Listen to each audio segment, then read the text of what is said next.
but said for now there will be no second call-up of soldiers. Putin has rarely spoken about the duration of a war that he began more than 9 months ago but told loyalists in a televised meeting on Wednesday it could go on for some time yet. "This can be a long process," he said.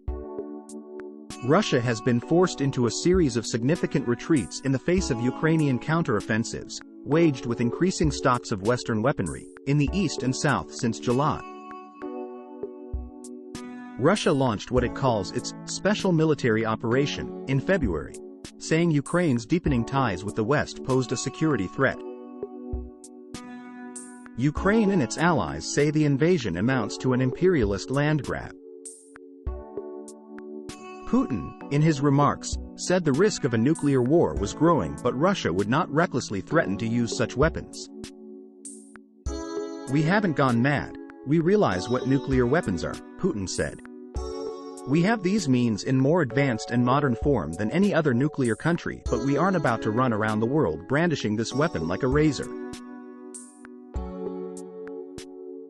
German Chancellor Olaf Scholz said in an interview published on Thursday that the risk of Putin using nuclear weapons had decreased in response to international pressure. No sense. About 150,000 of the 300,000 reservists called up in September and October had been deployed in Ukraine, 77,000 in combat units, Putin said. The remaining 150,000 were still at training centers. Under these conditions, talk about any additional mobilization measures simply makes no sense, Putin said. Russia's economy has overcome the short-term slump caused by the partial mobilization order. But the disinflationary impact it had in reducing consumer demand has practically disappeared, the central bank said on Wednesday. Despite recent retreats on the battlefield, including the loss of Kherson, the one Ukrainian provincial capital Russia captured, Putin has said he has no regrets about launching a war that has become Europe's most devastating since World War II. Russian shelling killed 10 people and wounded many in the town of Kharkov in eastern Ukraine on Wednesday, President Volodymyr Zelensky said in his nightly video address. "These were peaceful people, ordinary people," said Zelensky, who was on Wednesday named Time magazine's 2022 Person of the Year for his leadership. Fighting was fierce around the nearby town of Bakhmut. "The enemy has become very active recently. It is on the offensive. Their aviation is more active. There are continuous air intelligence missions," said a Ukrainian unit commander using the nom de guerre bandera. "All day yesterday, our positions were being shelled. Their unmanned aerial vehicles were in the air all day." Apocalypse. Ukrainian military analyst Oleh Janov said Russia had resumed using Iranian-made drones, with Ukrainian forces downing 14 of them in 24 hours as they attacked settlements in west and central Ukraine. UN Secretary-General Antonio Guterres said the United Nations was examining available information about accusations Iran supplied Russia with drones as he faces Western pressure to send experts to Ukraine to inspect downed drones. Iran denies supplying the drones to Russia, which has denied its forces use Iranian drones to attack Ukraine.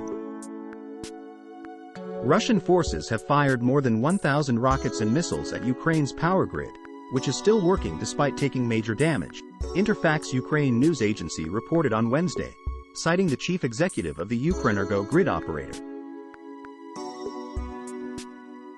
8 recent waves of Russian airstrikes on critical infrastructure have seriously damaged the grid and led to emergency and planned outages across the country, including in the capital Kyiv, a city of 3 million. Mayor Vitaly Klitschko warned of an apocalypse scenario without power, running water or heat this winter if Russian airstrikes on infrastructure continue. He said there was no need for residents to evacuate now, though they should be ready to do so. Kyiv could be left without central heating at a time when temperatures can fall as low as -15°C, Klitschko said in an interview with Reuters.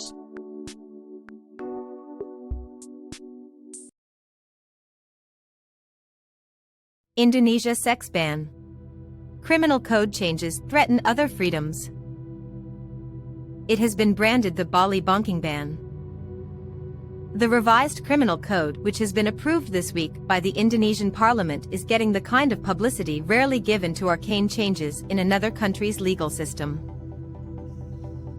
Headlines around the world are warning tourists visiting Indonesia that they face up to a year in jail if caught having sex or cohabiting with someone they are not married to. Suddenly, a country usually lauded as a pluralistic Muslim democracy finds itself being accused of medieval moral meddling.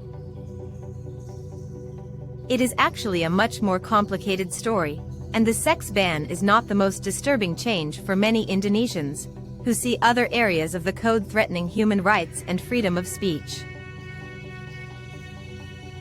Indonesia inherited its legal system from Dutch colonial rule, and successive governments have wanted to reform it and make it more relevant to the country today.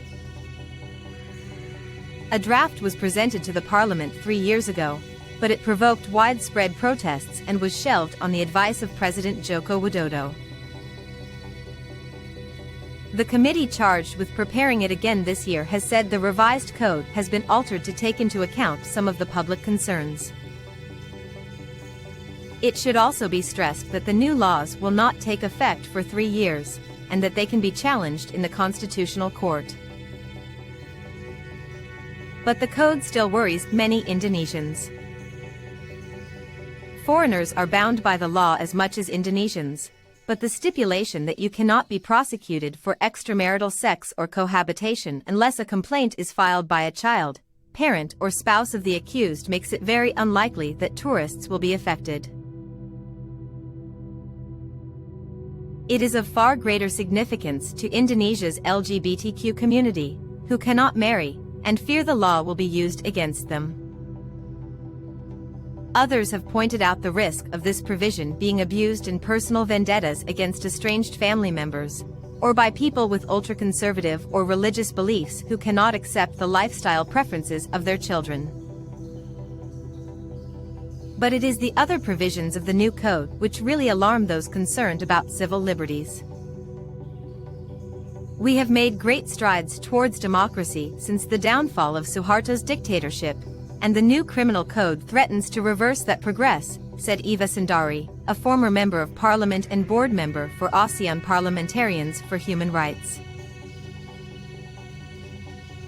The government and House claim to have opened room for input from civil society, but that was evidently just for the sake of appearances, as they have largely ignored objections from academics, experts, and human rights defenders. The new code makes it a crime to insult the president or vice president, punishable by up to 3 years in prison, although this can only happen if either of the 2 top office holders files a complaint. It criminalizes holding protests without permission. Human rights groups have identified 17 articles which they believe threaten the freedoms won since the return to democratic rule in the 1990s. She described the code as a siege against freedom of expression, and says that now every avenue of dissent has criminal charges lurking. For Andreas Harsono, the Indonesia researcher for Human Rights Watch, the inclusion of what is called living law is what worries him most. This originated in the idea that customary law, known in Indonesia as adat, which still governs some aspects of life in parts of the country, should be incorporated to prevent conflicts between it and the official criminal code. This is one of the most dangerous part of the new criminal code. It did not exist in the old code. The living law could be used to implement narrow religious or customary practices such as female genital mutilation, child marriage, mandatory hijab rules, or polygamy. On the day after it was approved by the parliament, a lone suicide bomber killed himself and an officer in an attack on a police station in the city of Bandung. The police believe he was linked to the jihadist group Jamaah Ansharat Daulah, and that he was protesting against the new criminal code. But groups like JAD are a small, extremist fringe who reject all the modern structures of the Indonesian state, and whose tactics are condemned by even the most conservative of the mainstream Islamic movements. Some Indonesians have voiced their frustration over the Western media's obsession with the restrictions on sex and the supposed threat to tourists. It is not about your sex life, they have been writing, but our civil rights.